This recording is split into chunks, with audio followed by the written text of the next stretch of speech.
What are we doing today? All right, Lindsay, get it together. What are we doing today? Do you ever wake up in the morning already thinking about the nap that you want to take that afternoon? Because that was me this morning. I opened my eyes, woke up thinking about my nap later. So today may be a napping day and I'm a little discombobulated.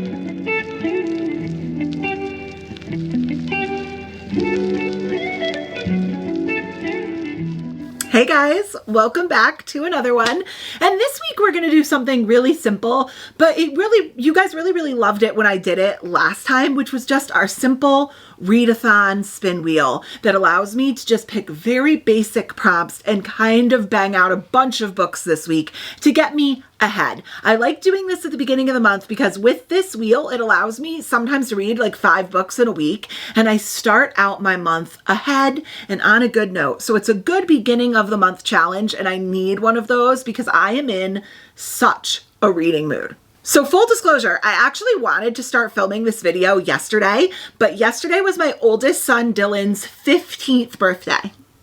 That's mind-blowing that I have a 15-year-old. And we went out to dinner with our family last night. There was 12 of us. And we went out to dinner and everyone at dinner was like, oh, next year you start driving. And I was like, oh my God. Like, oh my God. So I actually did have the best of intentions in starting filming this yesterday. And I actually even spun the wheel off camera and I was going to come back and just do like a voiceover over it or an explanation of why I spun it early. But I didn't ever end up having time to come back because we got busy with his birthday stuff. We had a ton of errands we had to run. We had our big dinner with our family and he chose a restaurant that was like 45 minutes away. So we had an hour and a half of round trip driving and I had a little bit of work to do. So I want to show you that I did spin yesterday because I started and finished that book yesterday. Despite all my errands, I got totally sucked into it and read like a 490-page book yesterday. So let me go ahead and grab my iPad. I'm going to show you the footage of me spinning and we'll talk about what I read yesterday to start the week. Okay, so for anyone who hasn't seen the read-a-thon spin wheel yet, we've only done this one other time, so it's a newer spin wheel, and this is it. It is very basic compared to my other spin wheels and my other challenges or my TBR videos, and that is on purpose. I wanted this to be a very basic prompt video, so it allows me to have a little flexibility to mood read for the week, and this is exactly what does that. So let's go ahead and look at the footage of yesterday's spin. I grabbed my iPad, pulled up my spin wheel, randomized it so that it's always in a new order, waited the 3 seconds because I am a what? Professional, and then I spun. And I ended up getting a repeat author. So this means I had to go find a book from an author I had already read, no new authors, and I did just that right off of my March TBR. So like I said, I took a look at my March TBR and I actually had a couple of options I could have chosen, but I went with Kiss the Sky by Krista and Becca Ritchie. This is book 4 in the Addicted Calloway series, and I spoke a little bit in my TBR video about how I haven't really loved this series. This series has a cult following. If you don't know what it's about a friend group, like a found family group, but the main male and female character in the first few books are Lily and Lauren, aka Lo, and it's about Lily navigating her sex addiction and Lauren navigating his alcohol addiction. And I gotta be honest with you, I haven't really understood the hype of the series. They're very quick, they're very easy, they're very toxic drama, but the thing that I've been struggling with is absolutely hating every single one of these characters outside of Lo. Lo is the only character that I haven't absolutely hated, but I'm continuing on because they're good palate cleansers between other books. Like they're really brainless. You don't have to think too much about them. So I picked this up and I went into it kind of pessimistically because this book in particular follows Rose and Connor, who are other members of the friend group. And I have actually actively hated the way that Rose talked to Connor in the first 3 books. So I thought for sure that this was going to be like a hard no for me. I don't like Rose. I think that Connor's a doormat.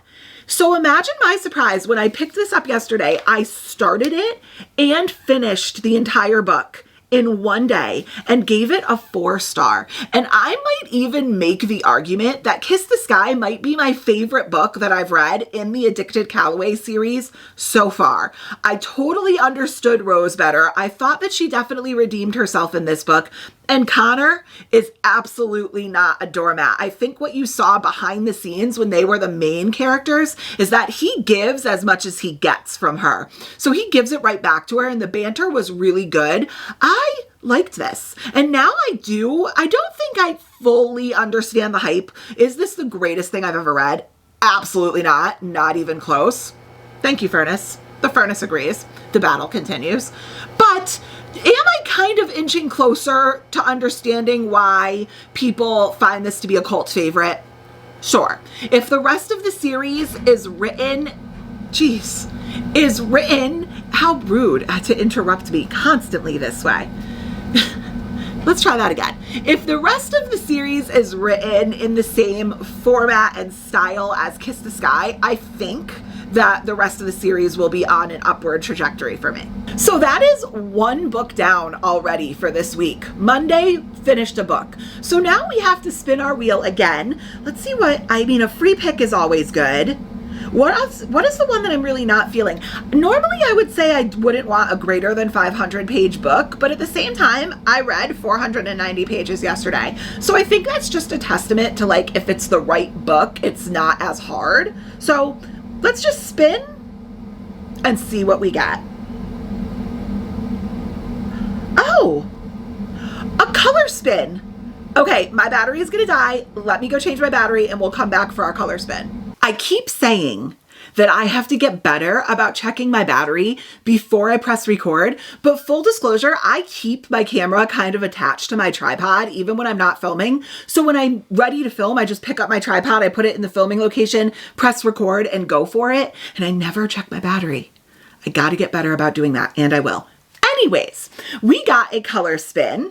So if you haven't seen the color spin wheel, here she is, and she is exactly as her name implies. It's just a wheel with a bunch of colors on it. We are going to randomize this, spin the wheel, and whatever color it gives us, we have to read a book that is at least 50% that color on the cover. So let's go ahead and randomize and spin. I don't think we're that varied this month on our TBR. Pink. A book that is at least 50% pink. Okay, obviously I'm going to try to find something on my TBR that fits that, but if I can't, we're gonna have to go pull from the shelves. I will be right back. I am back. I have searched my shelves and I have come up with 5 options. There were obviously way more than 5 options on my shelves. Pink is a pretty easy color for me to pick from. However, there were some that weren't kind of calling to me, so these are the 5 top contenders. So the first book I grabbed was Wildfire by Hannah Grace. This is the second book in the Maple Hills series after the first book, which was Icebreaker. It was like a hockey figure skater romance that I really liked, and it had some decent spice to it. I think there was a little bit more spice than plot. So this is about our main female and main character, Russ and Aurora, who meet up at a college party and have a one-night stand, and then find out come summer that they are counselors at the same summer camp. I also grabbed Things We Hide from the Light by Lucy Score. This is book 2. I completely forget what the Knock 'em Out series. I think it's the Knock 'em Out series. This comes after Things We Never Got Over. I read Things We Never Got Over so long ago, and I remember liking it, but feeling like her main male characters in that book are just a little bit too aggressive sometimes, like a little bit over the line from grumpy and too straight asshole, you know what I'm saying? So not my favorite main male characters, but they're decent.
next day, and I did just finish Wildfire by Hannah Grace.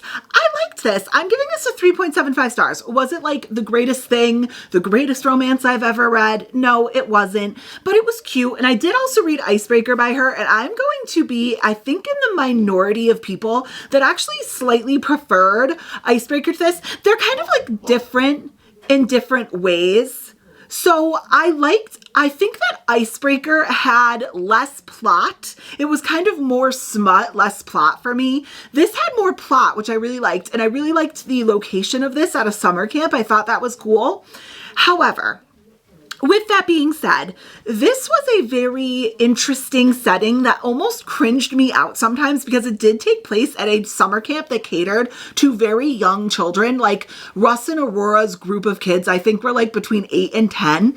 And some of the activities that Russ and Aurora were getting up to on their free time in this summer camp, in locations that young children could absolutely have just walked into, like unlocked locations, icked me out just a little bit, and some of the stuff that was going on at the camp icked me out just a little bit. But overall, I loved Russ. I loved Aurora. I thought their banter was hilarious. Really, really funny banter in this. I bought their romance. I bought their connection. I bought their chemistry. I really liked it. So Hannah Grace has just kind of been hitting for me as like a really solid author to read between more serious books. I like it. And it's not slapstick. It's not cringy. It's not stupid rom-com vibes. It's just good. But if you are a reader who does not enjoy spice, she's not going to be the author for you. I personally loved it. Okay, here's our wheel again. Let's see what we get on this next prompt. What am I not feeling? Okay, so Wildfire was a little long. It was like over 400 pages. I don't know if I necessarily want a greater than 500 page book, but at the same time, I could probably make that work. There's really nothing I would be like super upset about. So, okay, let's see what we're gonna get. What's it gonna be? What's it gonna be? Oh my God. For a minute, I thought I was gonna eat my words. Okay, a new author. So we had a repeat author, a color spin, and now we have a new author. All right, let me grab a couple of options. So because I just read 2 romances in a row, I think I'm kind of ready to shift into some romantasy. So I grabbed the following 3 off my TBR. The first one I had on my TBR is A Kingdom of Stars and Shadows by Holly Renee. I've never read anything by her, and this is the series I want to start with. She did the, what was it called? Veiled Kingdom and The Hunted Heir, I believe, are the other 2 that I'm kind of like interested in, but I want to start here. This is a spicy romantasy, so I could go this direction. I could also, off my TBR, pick up Spark of the Everflame by Penn Cole. Obviously never read, oh, ignore the sticker. Never read anything by Penn Cole. The only thing that makes me a little nervous about this book is I've heard that the slow burns really slow burny. And I don't know if I want a slow burn right now. I'm afraid that'll slump me out a little bit. So something to think about. I also, technically, this would be cheating just the tiniest bit because I also grabbed the Zodiac Academy off of my TBR, and technically, I've already read this, quote unquote, already read this. I've talked about this a bunch. I read this on vacation. I was in Orlando at the Hard Rock, totally distracted. I could not tell you one thing that happens in this book.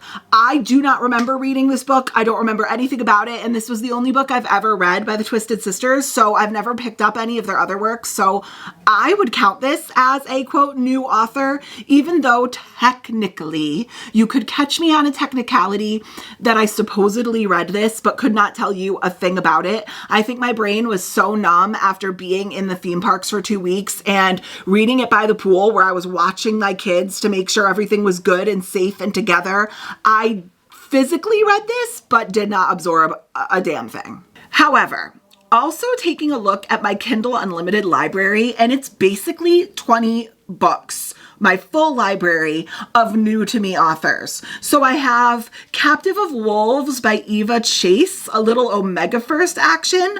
I have Their Lethal Pet by Lexi Foss. I'm not going to read them all, but these are the ones that are interesting me. I have Deceived by the Gargoyles by Lillian Lark, which is a little like monster romance fantasy. I have Bull Rush by Maggie Rodden, which is a spicy romance. I could do Amid Clouds and Bones by Ella Fields. I could do Nocticadia by Carrie Lake.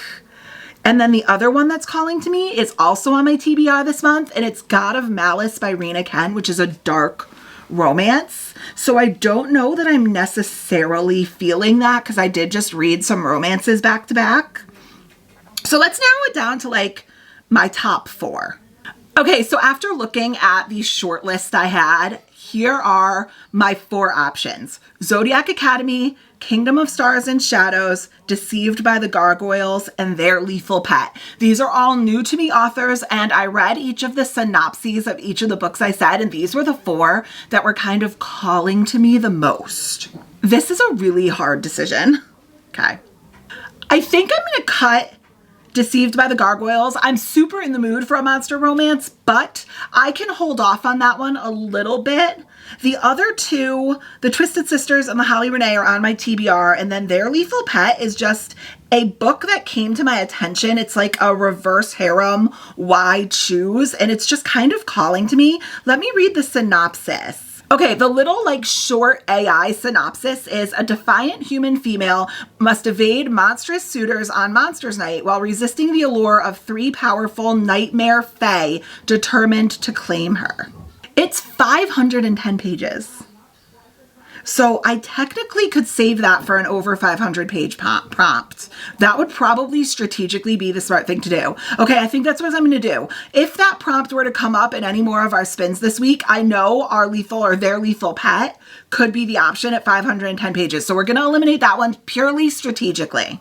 So we're down to Zodiac Academy and Kingdom of Stars and Shadows. Ooh, I don't know. I think I'm going to go Kingdom of Stars and Shadows by Holly Renee. I don't know why. This is just calling to me at this exact moment. And I'm still feeling very spicy vibes. Like I still don't know that I'm like out of my spice phase. And I think that Holly Renee is going to have more spice in this book than at least book 1 of Zodiac Academy has. I don't really know what I'm talking about, but I don't think this series gets spicy until around like book 3, I'm pretty sure. So I think my brain is just still calling for this type of writing. So we are going to read A Kingdom of Stars and Shadows for our new author prompt.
So we are officially back from Boston. We took a little kind of like impromptu trip this past weekend. It's just going to be some like iPhone footage because there was actually no plan to go. We are blessed enough to live like not quite halfway, but for the sake of ease, let's just say halfway between New York City and Boston. So we could kind of take our pick when we want to get away from the weekend, which one we want to go to. And admittedly, I and the kids are more New York City people, but my husband is more Boston people. To us, Boston is just kind of like a little sleepier, and New York City is a little more like chaotic and active. So I think that speaks to my kids and I a lot. Whereas my husband kind of likes like the rural, sleepy city, which Boston is. And he got to pick this time, so he decided just to get away. We kind of just looked at each other and we were like, let's not be here this weekend. Like, let's go to Boston and hang out. So we did the Science Museum. We just kind of like hung out in Boston for the weekend, ate some good food and relaxed and swam in the indoor pool because it was literally freezing. And the wind was whipping so hard while we were there that at one point we were walking back to our hotel and we got like almost blown backwards. It was the craziest thing ever. But besides for that, I also finished A Kingdom of Stars and Shadows, and I did not bring my iPad with me, so we couldn't spin the read-a-thon wheel to pick our next book. So I figured I would just enjoy my weekend away and relax for the last couple of hours. But I did finish A Kingdom of Stars and Shadows by Hallie Renee, and this is a 4.5 star. This was so good. It was quick. It was easy. It was exactly what my brain wanted right now, meaning like easy to understand plot, easy to understand characters, no complicated world building, and smut. That's like all my brain wants for some reason for the last couple of months. And that's what this was. You didn't have to read 200 pages of world building to get to the plot and the storyline and the smut. It was just kind of, you got thrown right in there. The world isn't hard to understand. The characters aren't hard to understand. If you don't know what this is about, this follows our main female character, Adara, who is a human, but she is also what's called star-blessed in this world. And they don't do a great job of explaining it, but basically she's just full of like, when she gets injured, her scars turn into these like golden, glowing, like throbbing power scars, I guess is what it is. And now that I'm thinking about it, that part kind of wasn't explained super well, but you kind of just get it as you read the book. But there's also two other courts in this world. There's a Fae court and a vampire court. It's like the blood court, and I forgot what the Fae court is called. Siltali, something like that. But there is a Fae court and a vampire court, and it's basically understood that the power that lives inside her as star-blessed will choose a mate, or will choose a significant other, and she will enhance that significant other's power. So that makes her very valuable, because is she going to go ahead and kind of immerse herself into the Fae world and enhance the Fae power, or is she going to immerse herself into the vampire world and immerse their power there? She's very wanted and desired by both of them because they've kind of sort of been in conflict over the years, and it just follows that story as she decides to join the Fae court and meets the two brothers that are the princes of the Fae court. It is very good, very easy. It is kind of like, I wouldn't even say low plot, high smut. I would say like medium plot, high smut, because there is a really good plot line, and I'm absolutely going to move forward in this series. I think this was only like 300 pages and it read super quickly. So 4.5 stars. That was a great pick. And since I am now back home and officially have my iPad, let's go ahead and do our last spin for this week. I think. Maybe. Let's see what this is. Maybe we could squeeze another one in, but I doubt it. Let's go ahead and do our last spin for this week to find out what we're going to read. If it's like a above 500 pager, that's probably not going to happen. But, oh my God. Another color spin. Okay, I don't make the rules. It makes the rules. Here is our color wheel. We did this once before, I believe. So let's go ahead and spin and find out what color we're going to have to find. Pink was actually pretty easy. Red. Okay, so we have to find a book that's at least 50% red. Let's pick through the TBR and all the rest of my books and see if I can find something. I'm sure I can. Red isn't tough. So as predicted, there were like a million books I could have chosen. Like these are just the physical options off of my shelves. And then that doesn't even count the books on my Kindle. So there were like a million different options. I think I'm going to just slap a bunch of them up on the screen right here, and we will narrow it down to like my top 4 as we go. So starting off strong on my Kindle, here's my thing. Here's the cover, the Kindle cover for Blood Orange. I understand the book is called Orange, but that looks red to me. So if that is 50% red, we could do Blood Orange if I decide.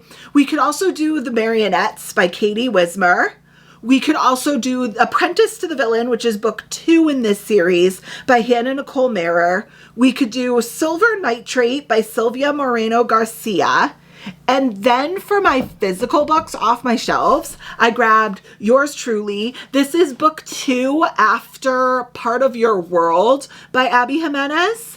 I also grabbed Dream Girl Drama by Tessa Bailey. Here's the thing. This series is a series of interconnected standalones. I don't think you have to read them in order, but that messes with my brain. So I don't know, but this is certainly more than 50% red. I could also do A Dowry of Blood by S.T. Gibson. I have been wanting to read this, and once again, it seems like a pretty cute, like, not cute. It's not cute. It's gothic, but like a short, cute size, I meant. So this is definitely an option. I could also do A Temptation of Magic by Megan Scott. I know nothing about this. Sworn to be enemies, destined to be each other's undoing. Certainly red. I could do A Dagger in the Flame by Catherine Doyle. This is YA fantasy. Once again, don't know a ton about it. I've actually seen some mixed reviews. I've seen some booktubers giving this like 5 stars and some booktubers DNFing it. So I'm kind of interested to see what I would think. One of the ones off of my TBR for March, I could do One of Us is Lying by Karen McManus, but I'm so not feeling mystery thriller right now, let alone a YA mystery thriller. So kind of looking for every excuse in the book not to pick this one, but it is red and it would be a book off of my TBR. I also grabbed Dreadful by Caitlin Rozakis. I have heard really, really good things about this book, and the edition is pretty, so I could probably do that one. And last but not least, I grabbed Five Broken Blades by Mai Cortland. Once again, I believe this is another YA fantasy. So of my 12 options, I just went through and I narrowed it down to these 4. So I have Blood Orange, The Marionettes, A Dowry of Blood, and Yours Truly. These are the 4 books that have kind of called to me more than the rest of them. Blood Orange is a spicy teacher-student vampire fantasy, I believe. The Marionettes is another vampire fantasy, but I believe it's like a less spicy. I don't know if it's necessarily YA. It may be. I'll put it up on the screen if it is, but I think it's like a less spicy option. A Dowry of Blood, I'm just realizing, is another vampire retelling, like a Transylvania, I think like a Dracula retelling. Maybe I'm going for like the vampire thing right now. Maybe it's just because I like The Kingdom of Stars and Shadows so much and there was a vampire element to that it's calling to me. But Yours Truly is a cute little romance. So what am I feeling? Okay, right off the bat, I think I'm going to cut The Marionettes because I am like 80% positive this is a YA and I'm not feeling that right now. I'm also going to cut A Dowry of Blood. Even though I really want to read it, I think the other 2 are just kind of more my speed right now. So do I want a cute little romance or do I want another fantasy romance? What am I doing? What am I doing? Guys, I think I'm just in my fantasy era and I'm gonna go with Blood Orange. That one is just calling to me. I just think that's what I'm feeling, it more than a little like cutesy romance. So we are going to dive into Blood Orange now. Worst angle ever, but I'm at the park with my kids and I'm trying desperately to not have other park goers and parents see me talking to my phone like an absolute insane person.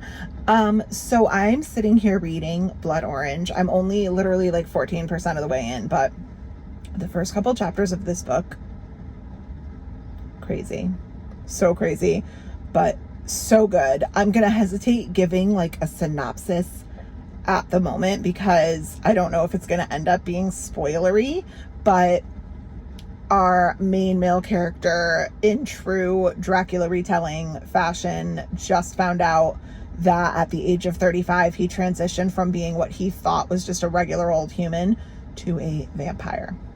So it's not going well for everybody else that he knows since he's a new vampire. Cravings are pretty strong. It's not going great. He's also lived quite a tragic life. So I think he has like a huge chip on his shoulder, rightfully so. And he's pretty much out for revenge. So also not going great for everybody. But I'm going to sit here and read.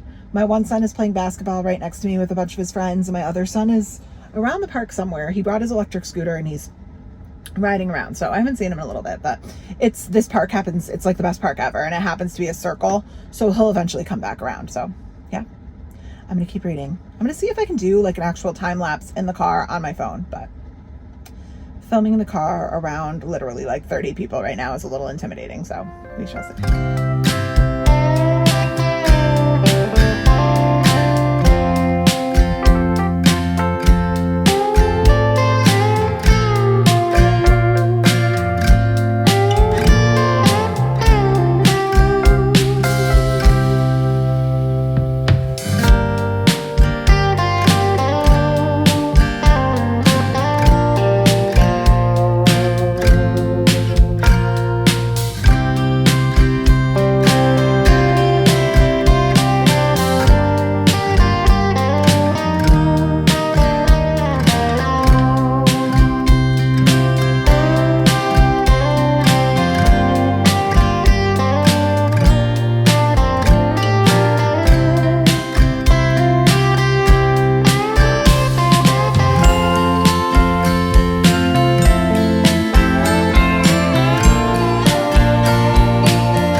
Another new angle for this video. You guys are getting all the tours of the new angles in this video, and I'm not sure this one really works, but we're gonna make it work because there's kind of chaos here right now. We have a ton of people at my house. The TV is on in the media room. What you can't see right here, like 2 feet to my left, is my son Cole playing on his VR headset. So I just see a giant headset and him like punching unknown people.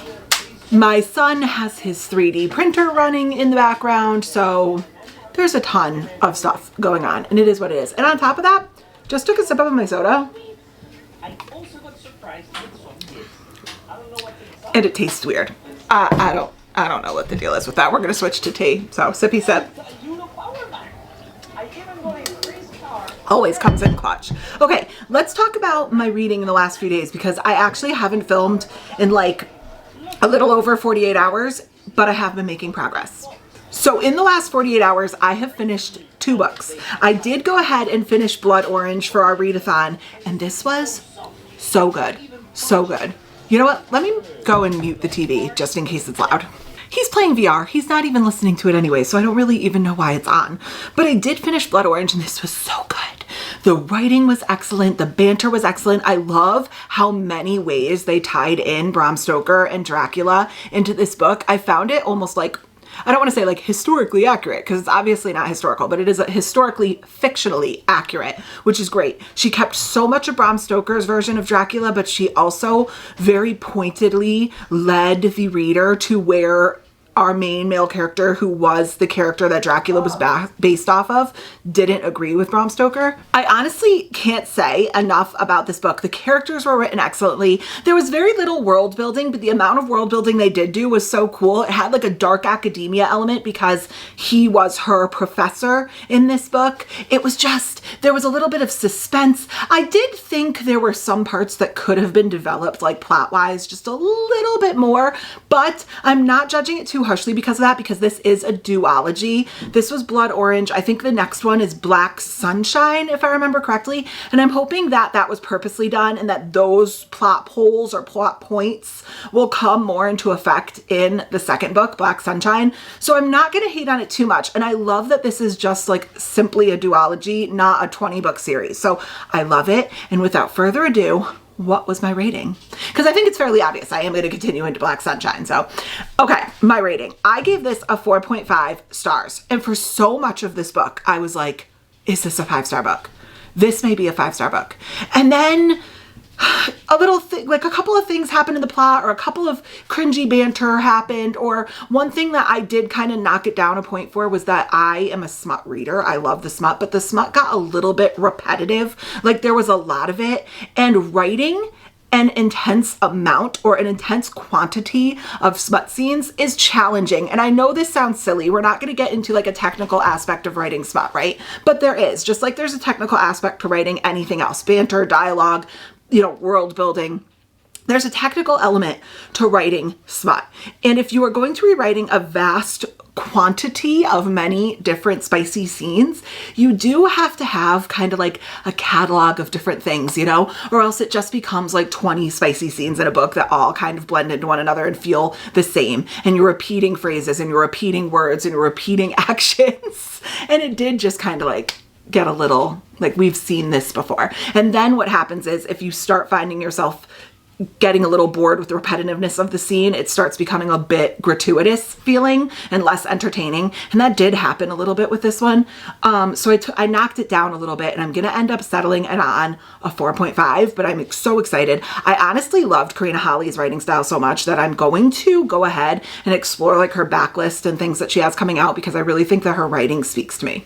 However, that wasn't the only book that I finished this week, because after I finished that, I had fallen behind in the Homey and Homely book club's book club book for March. That is a mouthful. Homey and Homely's book club book for March, which is Butcher and Blackbird. So I jumped into that in the last 24 hours and I did go ahead and just finish it. So I'm ahead on that. And I'm giving this a 3.75 stars. If you're unfamiliar with what this book is about, it is about our main female and our main character who are both serial unalivers, but they only prey on bad people. So they go after other serial unalivers or other people who use their proclivities to hurt innocent people. So I think they've kind of justified their behavior in that we are taking out people that hurt others and we are not taking out anyone that hurts others because they're bad people anyways.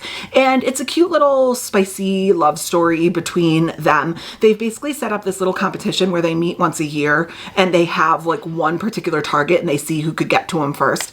It was cute. It was entertaining. Was it anything that like changed my worldview? No. Am I going to continue? Yes. And it was a great pick to read together because some of the commentary was hysterical. However, there is one thing that I need to talk about.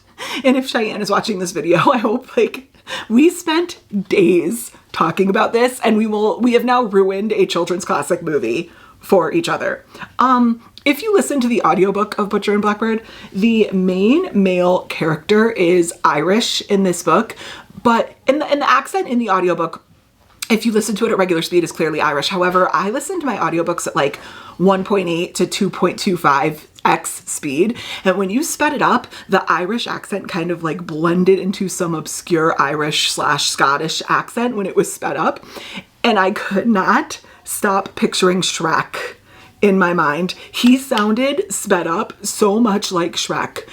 And if you have ever wanted to watch Shrek and have a spicy scene thrown in, if that's for you, I'm not yucking your yum, but it's not for me to be picturing Shrek during an excessively spicy book. So I have now officially ruined Shrek for myself and also now Cheyenne because we've been talking about it. And I hope I've now ruined it for you. If you listen to this on audiobook, please get to a spicy scene, jack the speed up to like 1.8 to 2 times speed and tell me he doesn't sound like Shrek. So yeah. And that is it, guys. Another week of read-a-thon spinning. That was such a successful week. Let's do a quick recap of what I read and my star ratings. So the first book I picked was a read-a-thon spin that told me to choose a book that was at least 50% with a white cover. And we went in with Kiss the Sky, and I ended up giving this a 4-star. The second spin told us to pick a book from a repeat author. We read Wildfire by Hannah Grace, the follow-up to Icebreaker, and I gave this a 3.75 star. The third spin told us to read from a new author. That's kind of fun. Repeat author, new author. And I chose A Kingdom of Stars and Shadows by Holly Renee and gave this a 4.5 stars. Loved this one. Our last spin was another color wheel, and it told us to choose a book that was at least 50% red. And I went with Blood Orange by Karina Holly and gave this 4.5 stars. And then, even though it was a first spin, we'll include it in this video, I also did finish a supplementary book for the book club, which was Butcher and Blackbird, and I gave this a 3.75 stars. So it has been admittedly a little bit over a week. I think it's been about 10 days, something like that. But I read 5 books in 10 days, which isn't bad. I am not going to get down on myself for that. I can't complain. That's a pretty productive week. So If you have made it this far, comment the orange emoji for blood orange, and then do all the things that you are so professional at doing, like, comment, subscribe, and I will catch you on the next one. Bye, guys.